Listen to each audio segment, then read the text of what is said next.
आदाब, मैं पलक शर्मा हाजिर हूँ हिंदुस्तान की सोशियो कल्चरल और इकोनॉमिक इश्यूज पर खास प्रोग्राम लेकर। ये है इंडिया। हमारी आज की पेशकश में बात कार बाजार की दुनिया में तीसरे मकाम पर पहुंचे भारत की। जी हां, भारत जापान को पीछे छोड़ते हुए ग्लोबल ऑटो मार्केट में तीसरी सबसे बड़ी ऑटो मार्केट बन चुका है। एक अंदाजे के मुताबिक भारत में नई गाड़ियों की सेल्स कम से कम 4.25 मिलियन यूनिट्स रही है, जबकि जापान में सेल होने वाली 4.2 मिलियन गाड़ियों से ज्यादा है।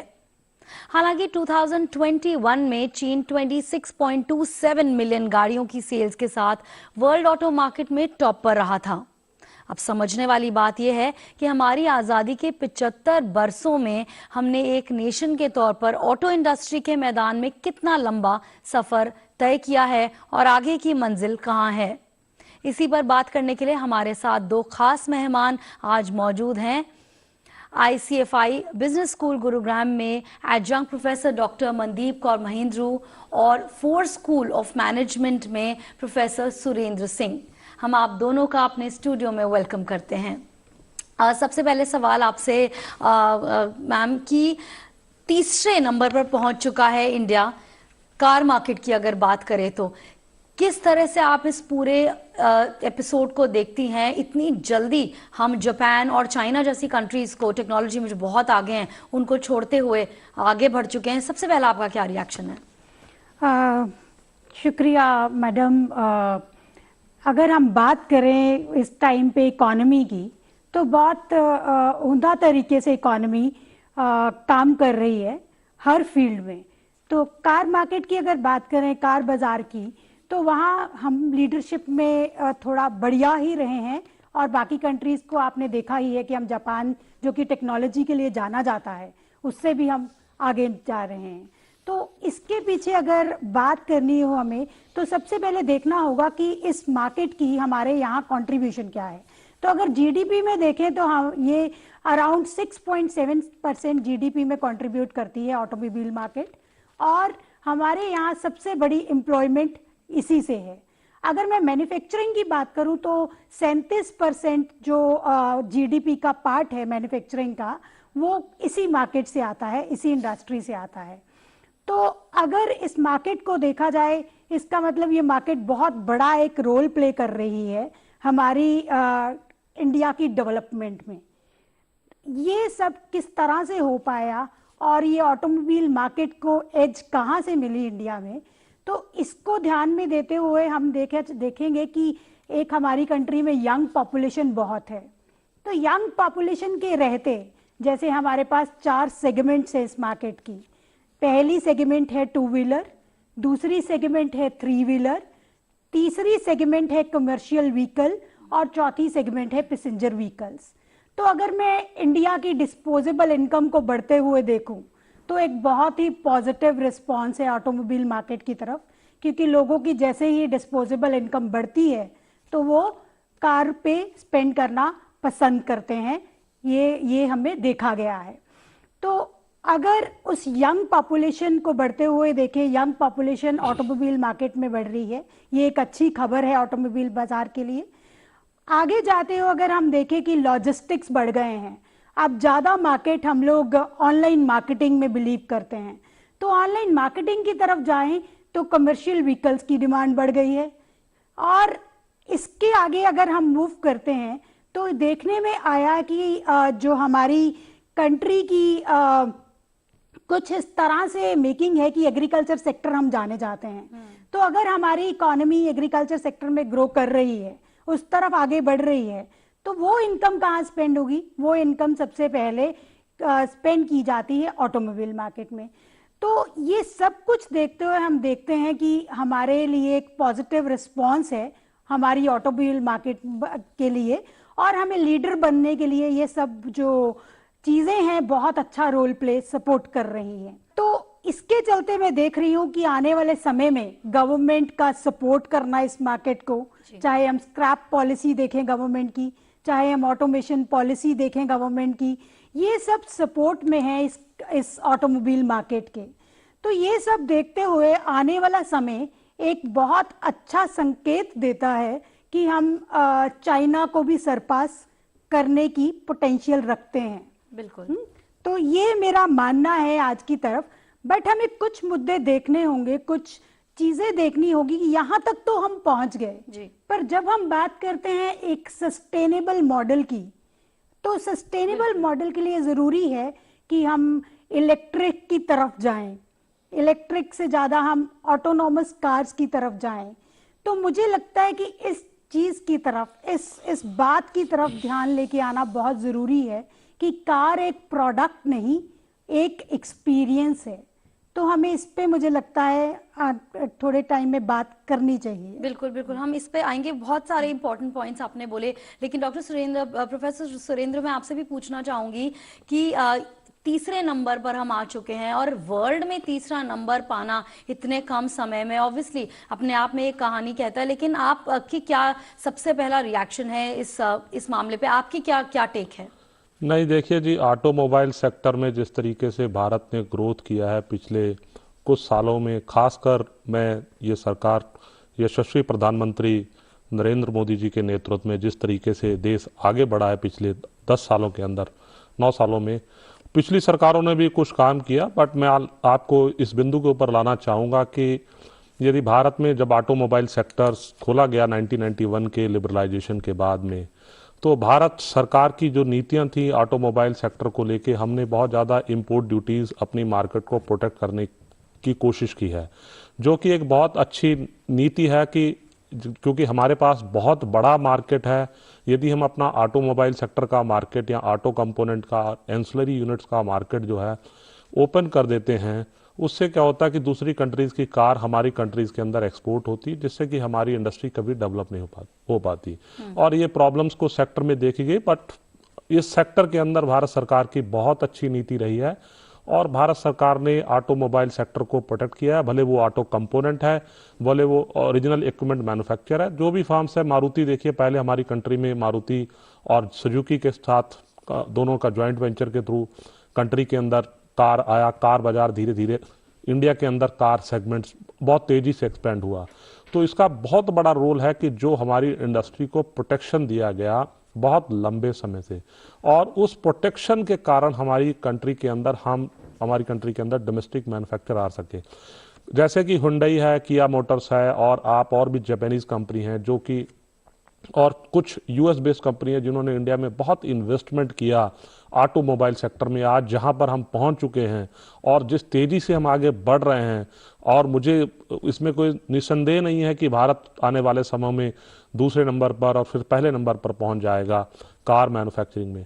और इसके पीछे कारण है कि हमारी जो व्यापार की नीति है और इंडस्ट्री को प्रोटेक्शन देने की नीति है, वो बहुत बड़ा इंपॉर्टेंट रोल रहा है ऑटो कंपोनेंट में।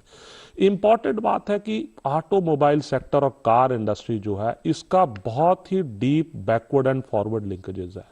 यदि हम हमारी इंडस्ट्री का फॉरवर्ड लिंकेजेस देखें तो फॉरवर्ड पार्टिसिपेशन हमारा ज़्यादा है as compare to backward participation. इसको मैं आपके दर्शकों को समझाने के लिए, कहने का मतलब है कि हमारे यहाँ इंपोर्ट का जो इनपुट है वो कम है, और जो हमारे यहाँ से मैन्युफैक्चर होता है ऑटोमोबाइल इंडस्ट्री में या कार मैन्युफैक्चर होती है, वो हमारे यहाँ से एक्सपोर्ट ज़्यादा है।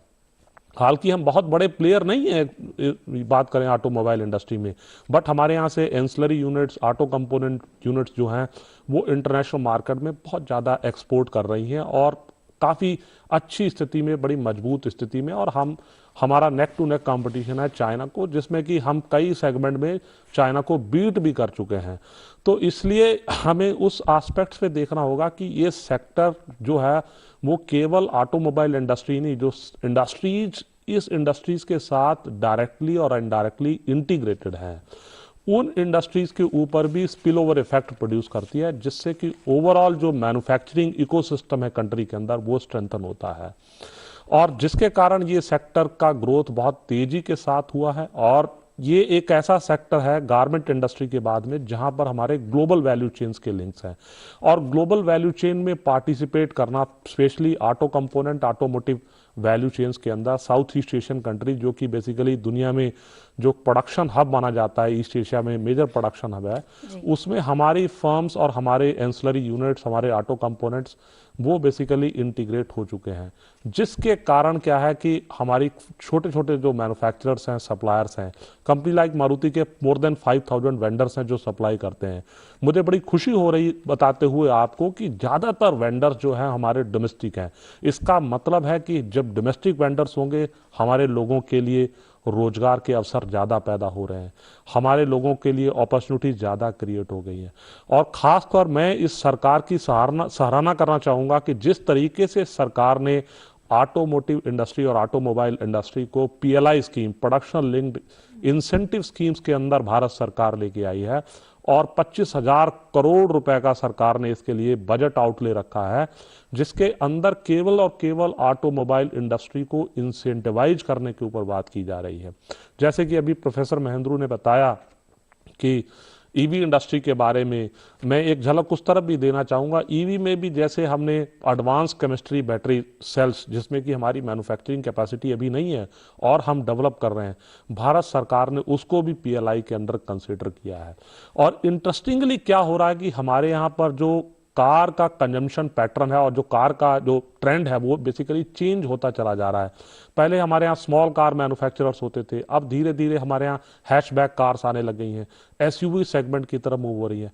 वो एक अपने आप में इंडिकेट कर रहा है कि जैसे हमारी जैसे जैसे इनकम बढ़ रही है और डिस्पोजेबल इनकम बढ़ रही है, जिसके कारण से लोग जो हैं अब धीरे धीरे स्मॉल कार सेगमेंट से हैचबैक कार की तरफ, जो कि एक एसयूवी से थोड़ा सा छोटा रेंज में कार समझा जाता है, प्राइस रेंज में भी हम उस सेगमेंट की तरफ मूव कर रहे हैं। और यही इंटरेस्टिंगली टू व्हीलर सेगमेंट में भी देखा जा रहा है। वुमन की हमारे गांव के अंदर ज़्यादातर जो बजाज की और होंडा की बाइक्स हैं, अब थोड़ी थोड़ी वहां पर भी बड़ी रेंज की 125 सीसी की, 150 सीसी की जो गाड़ियां हैं उसके बारे में वो मतलब काफ़ी ज़्यादा उनकी सेल बढ़ रही है, जो कि रिफ्लेक्ट कर रहा है कि भारत एक मजबूत अर्थव्यवस्था के रूप में उभर रहा है इस सरकार के अंदर। और सरकार के निरंतर प्रयास हैं इस दिशा में कि जिस तरीके से हम अपने देश के अंदर रोजगार पैदा कर सकें और अपने देश को आत्मनिर्भर बना सकें। बिल्कुल, यानी बहुत बड़ा फैक्टर है सेल्फ रिलायंस भी, क्योंकि जैसे हम चाइना को छोड़ के अपने बाकी नेबर्स की भी अगर बात करें तो ज़्यादातर कार्स फ्रॉम अब्रॉड दिखती हैं सड़कों पर, लेकिन इंडिया बहुत आगे बढ़ चुका है। और आप दोनों का मानना है कि जिस तरह से गवर्नमेंट की पहल रही है, जिस तरह से गवर्नमेंट का पुश रहा है, और ख़ास तौर पे अगर अभी बात करें मेक इन इंडिया की, या आप क्या ये मानेंगे कि मेक इन इंडिया का जो रोल है, नेचुरल ग्रोथ तो है ही इंडिया का जो कंज्यूमर है उसकी वजह से, लेकिन मेक इन इंडिया और गवर्नमेंट का जो पुश रहा है ऑटोमोबाइल सेक्टर में और जो इंसेंटिव्स आए हैं वो बहुत ज़्यादा एक इम्पॉर्टेंट रोल प्ले कर रहे हैं इस वक्त जिस तरह से चीज़ें देखने को मिल रही हैं। प्रोफेसर महेंद्रू जी पलक जी, अगर हम देखें, हमने बात की कि ऑटोमेशन जो पॉलिसी है गवर्नमेंट की, सरकार की, पीएलआई पॉलिसी जैसे सर ने बोला, स्क्रैप पॉलिसी, ये सब फेवरेबल हैं इस टाइम एनवायरनमेंट की तरफ कि हम अपनी प्रोडक्शन को बढ़ाएं।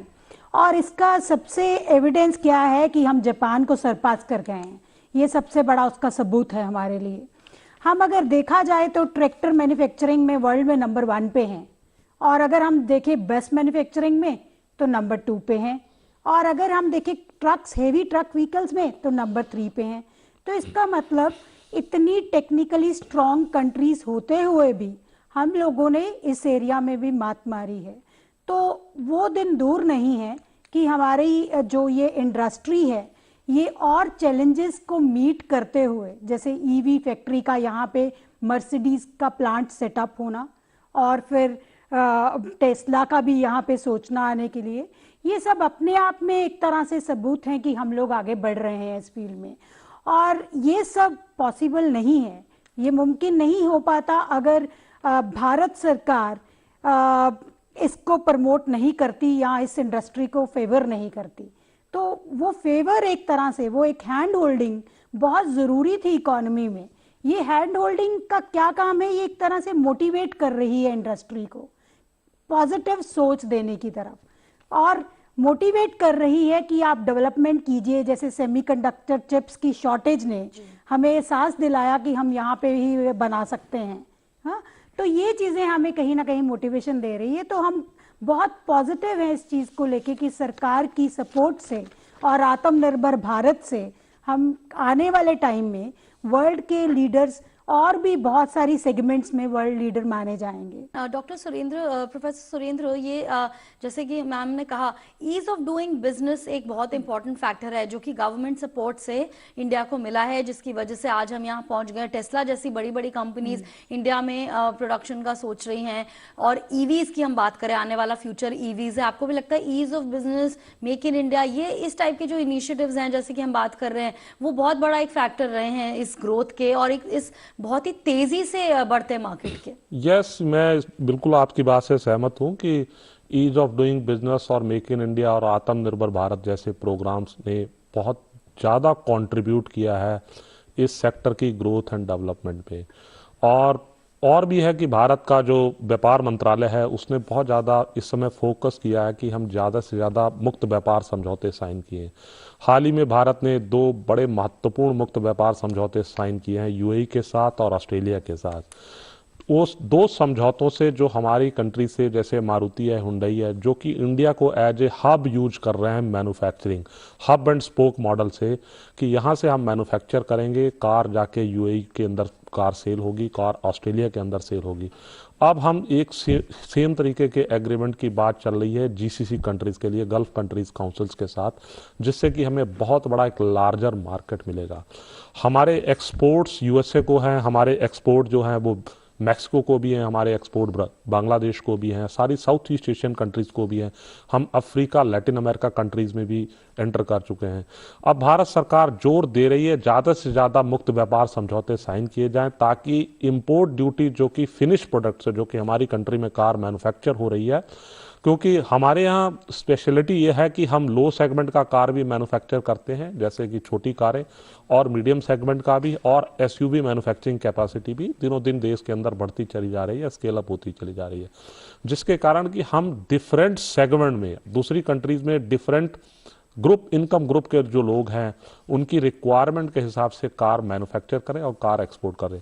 हमारी कार, यदि आप साउथ अफ्रीका में जाएंगी, इंडिया की कार, मारुति की कार्स आपको वहां देखने के लिए मिलेंगी, और ये कोरियन कंपनी जो कार साउथ अफ्रीका में सेल कर रही हैं, वो सारी मैन्युफैक्चर की हुई, इंडिया से ही मैन्युफैक्चर की हुई कार जो है वो अफ्रीका के अंदर मिलेंगी, जीसीसी कंट्री को मिलेंगी। दूसरा ये बात है, बड़ी इंपॉर्टेंट बात है, भारत सरकार ने, खासतौर व्यापार मंत्रालय ने क्या किया कि अभी रोडटेप स्कीम के अंदर ऑटोमोबाइल सेक्टर को भी लिया। इसका पर्पज बेसिकली ये था कि कुछ ऐसे टैक्सेस जो एम्बॉडेड टैक्सेस होते थे, जिन टैक्सेस का जीएसटी के थ्रू अभी रिफंड नहीं मिल पा रहा था, भारत सरकार ने एक कदम आगे बढ़ते हुए हमारे निर्यातकों को प्रमोट करने के लिए कहा कि जो कुछ टैक्सेस हैं, जैसे म्युनिसिपल कॉर्पोरेशंस के टैक्सेस हैं, सीवरेज के टैक्सेस हैं, स्टैम्प ड्यूटी है, और भी other form of electricity stamp duty है, और भी टैक्सेस जो हैं, उन टैक्सेस को कैसे रिफंड किया जाए, ताकि जब हम इंटरनेशनल बाजार में अपना प्रोडक्ट एक्सपोर्ट करें तो एक जो कार्डिनल प्रिंसिपल फॉलो किया जाता है, goods are exported, taxes are not, तो उसके ऊपर सरकार जोर दे रही है, ताकि हमारी एक्सपोर्ट कॉम्पिटिटिवनेस इंटरनेशनल मार्केट में कैसे बढ़ाई जा सके। और ये मुझे लग रहा है कि बहुत सिमिलरली एक और भी स्कीम है हमारी कंट्री के अंदर, एडवांस ऑथराइजेशन की स्कीम है, जिसके अंदर यदि हमारी कोई ऑटोमोबाइल कंपनी इंटरनेशनल मार्केट से ऑटो कंपोनेंट इंपोर्ट करना चाह रही है, कुछ स्पेसिफिक कैटेगरी का जो इंडिजिनसली नहीं मैन्युफैक्चर किया जा रहा है, तो उसको हम इंपोर्ट कर सकते हैं उस स्कीम के अंदर, और उसके साथ एक्सपोर्ट कर सकते हैं। देन हमने टैक्स ब्रेक्स दिए हैं। एक अनदर इंपॉर्टेंट इनिशिएटिव जो सरकार ने पिछले बजट में लिया है, नया बजट आ रहा है, मुझे लग रहा है कि नए बजट में हम नई और चीजें देखेंगे कि जो कि ऑटोमोबाइल इंडस्ट्री को फिर स्ट्रेंथन देंगी। हो सकता है कि जीएसटी के अंदर सरकार कुछ रिलैक्सेशन दे ऑटोमोबाइल इंडस्ट्री के लिए, टैक्स ब्रेक्स हम दिए गए हैं। जो दूसरा बिल अभी भारत सरकार ने पिछले साल बजट में पेश किया है, और हो सकता है इस साल पार्लियामेंट में रखा जाए और उसका अप्रूवल हो, एक्ट की फॉर्म हो, जिसको देश बिल कहा जाता है। देश बिल में फोकस यह है क्योंकि हम SEZ एक्ट जो था उसमें हमारे यहाँ मैन्युफैक्चरिंग का जो लैंडस्केप था वो स्कैटर्ड था, तो हम अब बेसिकली फोकस करना चाहते हैं कि हमारे यहाँ मैन्युफैक्चरिंग जो है वो जो मतलब क्लटर्ड जो लैंडस्केप था उसको हम कैसे कंसोलिडेट कर सके और मैन्युफैक्चरिंग के डिफरेंट क्लस्टर्स डेवलप कर सकें, क्योंकि हमारे यहाँ जैसे निमराना में क्लस्टर्स है ऑटोमोबाइल इंडस्ट्रीज का, देन हमारे यहाँ साउथ में चले जाइए बहुत बड़ा क्लस्टर्स है, टोयोटा जैसी कंपनी है, कर्लोस्कर है, वहाँ पर मैन्युफैक्चरिंग करती हैं साउदर्न इंडिया के अंदर। तो ओवरऑल हम ये समझ सकते हैं कि जो सरकार जिस तरीके से different policies, different incentives, different tax breaks and specifically subsidies to the consumer for adopting EV जो है वो बड़ा इंपॉर्टेंट रोल प्ले कर रही है, क्योंकि इनिशियली कोई भी कंट्री जब कोई एक ऐसा प्रोडक्ट है जो कि प्रोडक्ट लाइन से हटके मैन्युफैक्चर करती है तो इनिशियली थोड़ा कॉस्ट ऑफ मैन्युफैक्चरिंग ज़्यादा रहता है, बट जैसे जैसे इकोनॉमीज का स्केल बढ़ेगा उसका कॉस्ट ऑफ मैन्युफैक्चरिंग कम हो जाएगा और लोगों के लिए अफोर्डेबल होगा। तो मुझे लगता है कि ओवरऑल आप देखा जाए तो भारत सरकार ने पूरी कोशिश की है, और कोशिश मुझे लगता है दिन रात भारत सरकार इसके ऊपर जोर दे रखी है कि कैसे हम एक इनेबलिंग एनवायरनमेंट फोस्टर कर सकें, और बहुत हद तक हम हो चुके हैं, जो कि हमें दिखता है। हम जब विश्व बैंक की रिपोर्ट के ऊपर देखते हैं, ईज ऑफ बिजनेस के ऊपर और ईज ऑफ ट्रेडिंग इंडिकेटर्स के ऊपर देखते हैं, तो सिग्निफिकेंट रिडक्शन हुआ है हमारी डूइंग बिजनेस में। मुझे लगता है एक बहुत अच्छा इंडिकेशन है। अंतर्राष्ट्रीय एजेंसियां भी रिकॉग्नाइज कर रही हैं कि भारत अब एक ऐसा देश बन चुका है जहां पर बिजनेस करना बहुत ही आसान हो चुका है, और उस दिशा में हम बहुत तेजी से आगे बढ़ रहे हैं। जहां जहां पर कुछ कमियां हैं उसको सरकार समय समय पर उसको देख रही है और उनको सुधार करने की कोशिश कर रही है, ताकि सेक्टर्स के सामने किसी तरीके की हिंड्रेंस ना आए उनके ग्रोथ के अंदर। जी डॉक्टर मनदीप, ट्रेड और एक्सपोर्ट की हम यहाँ पर बात कर रहे हैं, लेकिन इकोनॉमी की अगर बात करें, कंट्री की इकोनॉमी, तो इस तरह के जो ये कार मार्केट में बढ़ोतरी है उसको आप कैसे देखती हैं? इकोनॉमी से जोड़ते हुए इकोनॉमी पे इंडिया की किस तरह का असर देखने को मिलेगा? ये बहुत अच्छा सवाल है मैडम, क्योंकि अगर हम देखें, हम पहले ही देख रहे हैं कि सबसे बड़ा एम्प्लॉयमेंट इसी इंडस्ट्री से आता है, और जीडीपी में बहुत मेजर कंट्रीब्यूशन जैसे अराउंड 7% इस ऑटोमोबाइल मार्केट की है। तो अगर हम इसको ध्यान से देखें तो जैसे सर ने भी बोला कि बहुत गवर्नमेंट की बहुत ज़्यादा सपोर्ट है इंडस्ट्री को। इंडस्ट्री का अब रोल क्या है? इंडस्ट्री भी बहुत, जैसे मैंने आपको बताया कि ग्रोथ में बहुत अच्छा काम कर रही है, पर अगर हम वर्ल्ड की आवाज़ सुने तो ग्लोब की आवाज़ है सस्टेनेबल की तरफ। तो हमें सस्टेनेबल की तरफ जाने की अब ज़रूरत है, जिसमें गवर्नमेंट तो, सरकार तो हमें हर तरह से सपोर्ट कर रही है, पर इसमें जो प्रोडक्शन कर रहे हैं, मैन्युफैक्चरर्स हैं, उनका भी बहुत बड़ा रोल है। अगर उनके रोल को हम देखें तो सस्टेनेबल की तरफ जाने के लिए उनको एक कन्वीनियंस देनी पड़ेगी मार्केट में, एक कस्टमर को कन्वीनियंस, और वो कन्वीनियंस विद ईज देनी पड़ेगी। क्योंकि जैसे हमने बात की कि इकोनॉमी में इनकम बहुत अच्छी है डिस्पोजेबल, तो लोग पे करने को तैयार हैं, पर पे किसके लिए करेंगे? एक्सपीरियंसेस के लिए। जैसे हम टेक्नोलॉजी को देखें कि फ़ोन में नई टेक्नोलॉजी हर दिन आती है, तो उसको हम बड़े अच्छे से, हमारा इंडिया अडॉप्ट करता है। तो ये चीज़ हमें ऑटोमोबाइल सेक्टर में भी कहीं ना कहीं रियलाइज करनी पड़ेगी। किन चीज़ों का मैन्युफैक्चरर को ध्यान रखना पड़ेगा? गाड़ी नहीं बना रहा, वो एक्सपीरियंस बनाएगा। एक्सपीरियंस इन टर्म्स ऑफ, अगर हम बात करें इलेक्ट्रिफिकेशन की, ईज एक वर्ड देना चाहते हैं, इजी। तो ई से मतलब है कि हमें इलेक्ट्रिक गाड़ियाँ बन रही हैं। वो इलेक्ट्रिक गाड़ियाँ बनाते हुए हमें ध्यान रखना पड़ेगा कि जो कस्टमर है वो अब एनवायरनमेंट फ्रेंडली है, क्योंकि ये ग्लोबल आवाज़ है। तो हमारी सरकार भी उसे सपोर्ट कर रही है, और हम सबके लिए भी ये ज़रूरी है।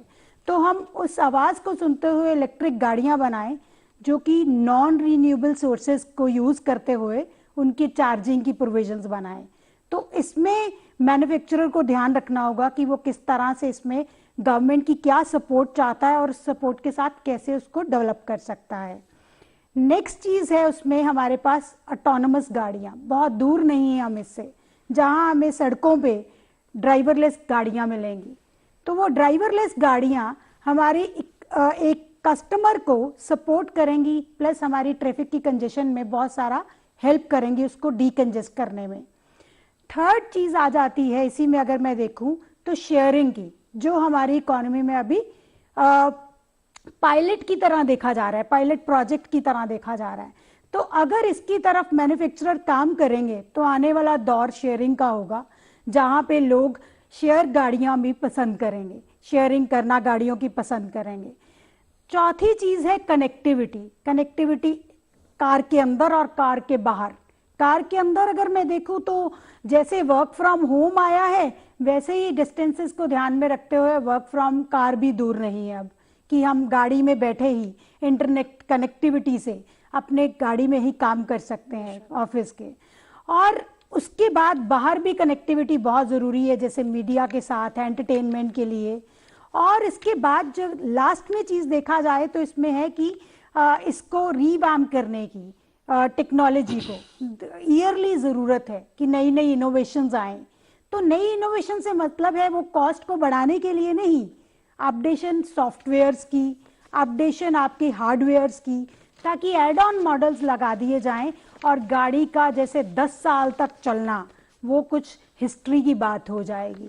तो ये सब चीज़ें एक मैन्युफैक्चरर की तरफ से रिक्वायर्ड हैं कि मैन्युफैक्चरर गवर्नमेंट को सपोर्ट करते हुए ये चीज़ें बाजार में दे, ताकि जो हमने एक तय किया है, अभी तो हमने जापान को क्रॉस किया है पर वो दिन दूर नहीं, अब क्योंकि इंडिया में पोटेंशियल है स्किल इंस्टीट्यूट्स को लेके, लेबर को लेके।